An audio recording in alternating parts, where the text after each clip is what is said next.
sommes sous influence, c'était le titre d'une précédente vidéo. Et la seule présence d'autrui contribue à modifier nos comportements. Au cœur de cette influence, la question du conformisme. Le conformisme et la pression de conformité. C'est à un psychologue social américain, Ash, que l'on doit les principaux travaux sur la question du conformisme. Dans une de ses expériences, princeps de référence, Ash met en évidence le fait que nous sommes influencés, y compris lorsque nous sommes certains de notre réponse, par la présence et le point de vue des autres. Dans ces expériences, entre un tiers et les trois quarts d'entre nous sommes capables d'adopter le point de vue des autres, même lorsque l'on sait ou lorsque l'on pense qu'il est faux. Roger Mucchielli s'est intéressé à cette question du conformisme et il a mis au centre ce qu'il appelle la pression de conformité.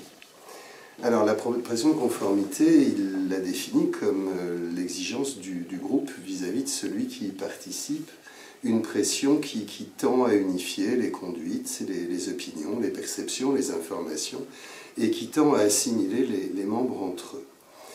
Qu'est-ce qui expliquerait le fait que nous nous conformions au point de vue de la majorité ou de l'essentiel d'un groupe? Eh bien, il y aurait deux besoins au centre de cette pression de conformité. D'abord, le besoin d'approbation. Nous avons besoin de nous faire accepter, reconnaître par les membres d'un groupe, et ce besoin d'approbation aurait une pression normative en réalité. Nous nous conformerions aux standards du groupe. Il y aurait un deuxième besoin, c'est le besoin de certitude.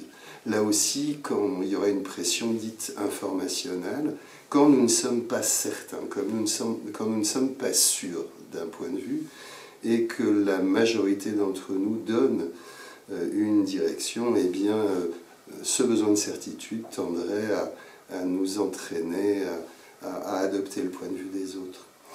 Qu'est-ce qui renforcerait cette pression de conformité? Eh bien, de nombreux facteurs ont été mis en lumière, notamment par Mucchielli, l'hostilité de l'environnement extérieur, une forte motivation, la pression du temps, le fait qu'un groupe puisse être livré à lui-même, qu'il ait une décision urgente à prendre, et surtout, sans doute, le fait que nous nous identifions très fortement au groupe et aux autres membres du groupe.